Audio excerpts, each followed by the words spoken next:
In the winter of 1846, 87 people walked into the Sierra Nevada mountains of California. 48 walked out. Those who survived did so by eating the dead. But the cannibalism wasn't the real horror. It wasn't even the worst betrayal. The real betrayal happened before the snow ever fell.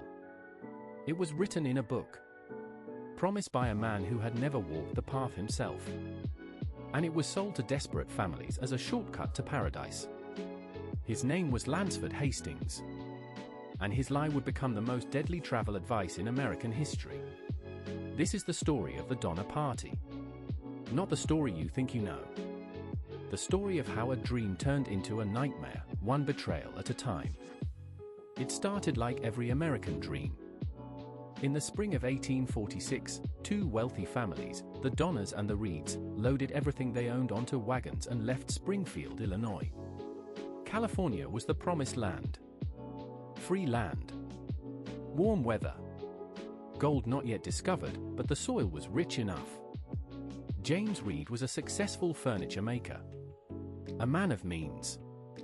He traveled in a custom-built wagon that was practically a mansion on wheels, 2 stories high, with a stove, mirrors, and carpeted floors. George Donner was a 60-year-old farmer. Steady. Respected. The kind of man you trusted with your life. They left Independence, Missouri on May 12, 1846. That was their first mistake.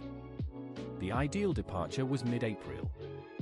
By May 12th, they were the last wagon train of the season.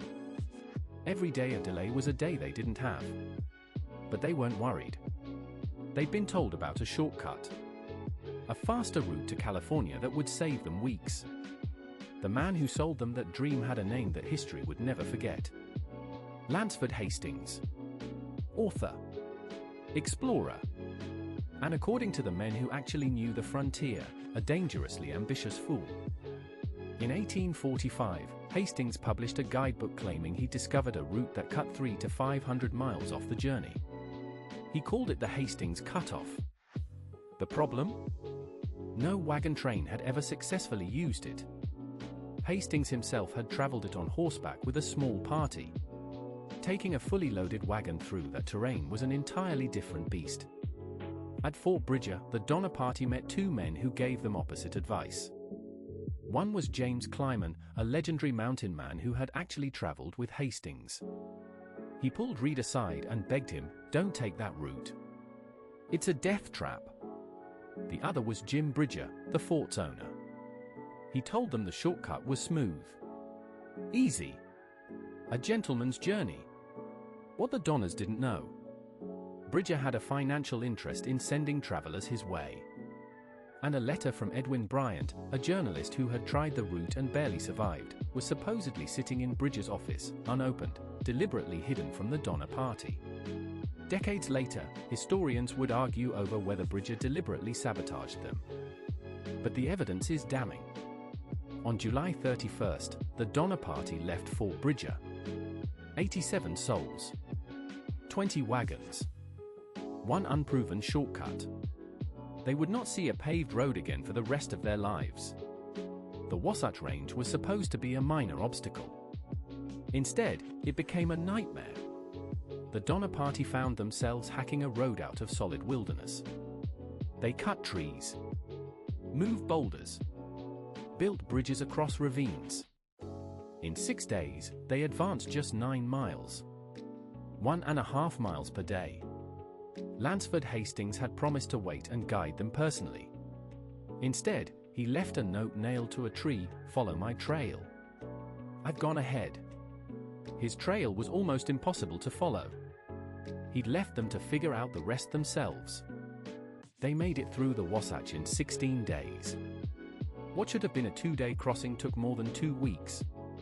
But the Wasatch was just the appetizer. The main course was the Great Salt Lake Desert.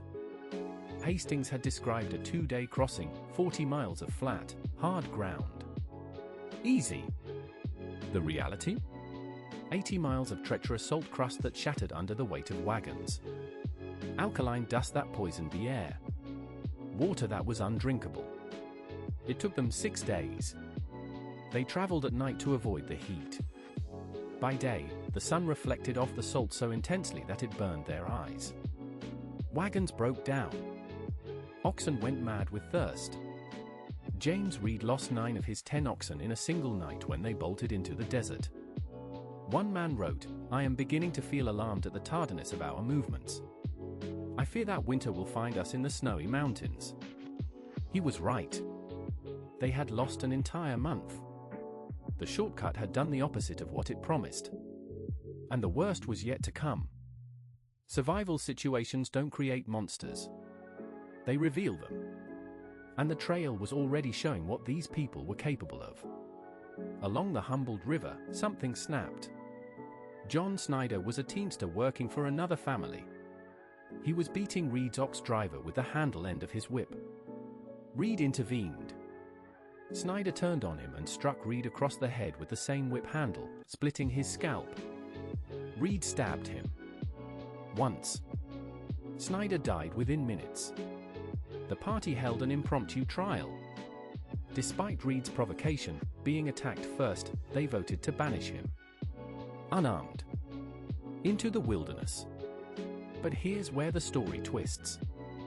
Virginia Reed, his 13-year-old stepdaughter, secretly slipped him a rifle, ammunition, and food. She wasn't about to let her father die in the desert because of a kangaroo court. Reed rode ahead alone. He eventually reached Sutter's Fort in California. He was, in a way, the lucky one. He had no idea what was about to happen to the people who exiled him. Without Reed's leadership, the party began to disintegrate. They abandoned 67-year-old Hardcoop by the side of the trail. He was never seen again. They watched as 2 men from the group, Reinhard and Spitzer, murdered a German immigrant named Wolfinger for his money. They didn't intervene. And the Eddy family lost all their oxen to theft. When they asked for help, other families refused. They were left to walk, adults and children alike, with nothing. William Eddy would carry his children through the snow until his boots fell apart. His feet would freeze black. But he kept walking. Because stopping meant dying. And the Sierra Nevada was waiting. By early November, the Donner Party had reached the base of the Sierra Nevada. They were less than 100 miles from the summit. From safety. From California. And then the snow began. On November 4th, a massive blizzard dumped several feet of snow on the pass. In one night, the route became impassable. They retreated to Truckee Lake, now called Donner Lake, and built crude cabins from pine logs. The Donner family camped 6 miles below at Alder Creek. 60 people at the lake. 21 at the creek. The food ran out in December. They ate their oxen. Then their horses. Then their dogs. Then they boiled their ox hides into a foul, glue-like paste. They ate the leather straps from their wagons. They boiled bones until the bones themselves crumbled. They were starving. And help was not coming. Patrick Breen kept a diary. Every day, he recorded the weather and their condition. November 20th, fine weather. December 5th, snow deepening. January 4th, we have now nothing but raw hides. One entry reads simply, "Lord God, have mercy on us." They hadn't eaten real food in weeks. The children were dying first. On December 16th, 15 of the strongest members of the party made a desperate gamble. They built crude snowshoes and set out to cross the mountains on foot. They called themselves the Forlorn Hope, an old military term for a volunteer suicide mission. They had no idea what they were about to become. After 2 weeks in the snow, they ran out of food entirely. They were lost. Freezing. Dying one by one. On Christmas Eve, they held a council. They drew lots to decide who would be killed and eaten. The first lot fell to Patrick Dolan, a young Irishman. He accepted his fate. But instead of killing him, the group agreed to wait for natural deaths. Charles Stanton, the man who had risked his life to bring supplies to the Donner Party, was too weak to continue. He sat down in the snow and told the others to go on. They found his body the next morning. And now, with their friend dead in front of them, they made a choice that none of them would ever fully recover from. They ate him. When rescue finally found them, a full 33 days after they'd left, only 7 of the original 15 were alive. One of the survivors was William Eddy, the man whose family had been abandoned by the rest of the party. He had eaten human flesh to survive. But he was alive. And he had a story to tell. But the darkest chapter of the Donner story belongs to Lewis and Salvador. These 2 Miwok men had been hired as guides by Charles Stanton. They had led mules laden with food to the stranded party. Without them, more would have died. When the Forlorn Hope set out, Lewis and Salvador went with them. As the Forlorn Hope began to starve, Lewis and Salvador refused to participate in cannibalism. They might have been horrified. They might have been faithful to their traditions. Whatever the reason, they said no. And that decision sealed their fate. When the 2 guides ran away into the forest, a man named William Foster hunted them down. He found them collapsed in the snow, exhausted and helpless. Foster shot them both in the head. Then Lewis and Salvador were butchered and eaten. This was the only recorded case of murder for food in the entire Donner Party ordeal. Everything else was eating the already dead. But Lewis and Salvador were killed in cold blood. They were the only non-white members of the party. And nobody was ever held accountable. The guides who had come to help died at the hands of the people they tried to save. If there's a word for that, it hasn't been invented yet. The Forlorn Hope survivors had reached a ranch in California. The news spread fast. A relief party was organized within days. The first rescuers reached the lake camp in mid-February. What they found inside those cabins would haunt them forever. Of the 81 people trapped at the lake, 23 had already died. The survivors were skeletal. Some couldn't stand. Others had gone mad. The rescuers could only carry a limited amount of food. They fed the weakest and led a group of survivors out of the mountains. But not everyone could go. Over the next 2 months, 4 separate relief parties made the journey. Each time, they carried children on their backs, dragged the dying on sleds, and fought through blizzards. One rescuer stands above the rest. John Stark was a burly California settler who joined the 3rd relief party. When he reached the lake, he found 11 people, mostly children, who had been abandoned by other rescuers. 2 other men had taken 1 child each and left the rest. Stark refused. For days, he carried 2 children at a time up the mountain. He'd walk a few yards, set them down, go back for 2 more, repeat. Over and over. In waist-deep snow. Without enough food for himself. He brought every single one of them out alive. One survivor later said, "We were saved by nobody but God and Stark and the Virgin Mary."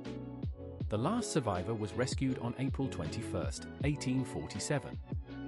Louis Kesselberg was found alone in the cabin, surrounded by the remains of the dead. The rescuers accused him of murder. Some believed he had killed the dying for their flesh. He was never formally charged. He spent the rest of his life under a cloud of suspicion. A ghost who had survived while others hadn't. 48 people survived the Donner Party. 39 died in the mountains. Of the 2 men who started it all, George Donner died of gangrene from an infected hand wound. His wife Tamsen refused to leave him. She died too. The Donner name became a curse. A punchline. A warning whispered around campfires. And Lansford Hastings? He never apologized. He never took responsibility. He continued writing guidebooks and promoting settlements in California. He died wealthy in 1870, having lived a full life. The man whose shortcut killed dozens of people never faced a day of justice. Virginia Reed, the 13-year-old girl who slipped a rifle to her exiled father, lived to be 51. She wrote a letter about the ordeal that still survives. Her words at the end: "Remember me to all my friends. Do not let this letter discourage anyone from coming to California." Even after everything, the betrayal, the murder, the cannibalism, she still believed in the dream. Because that's what survival is, in the end. not revenge. Not justice. Just continuing. Carrying the weight of what you've done and what was done to you. The snow melts. The bones return to the earth. The story becomes a legend. But the question lingers, who betrayed whom? Was it Hastings, who sold a lie? Was it Bridger, who hid the warning? Was it Reed, who killed a man? Was it Foster, who murdered the guides? Was it the survivors, who ate the dead? Or was it all of them, people pushed beyond the limits of what humans were meant to endure, whose only crime was believing in a better life? The mountains don't judge. They just stand there. Silent. Waiting. As they have for millions of years. And somewhere in the snow, the bones of Louis and Salvador are still waiting for the apology they were never given.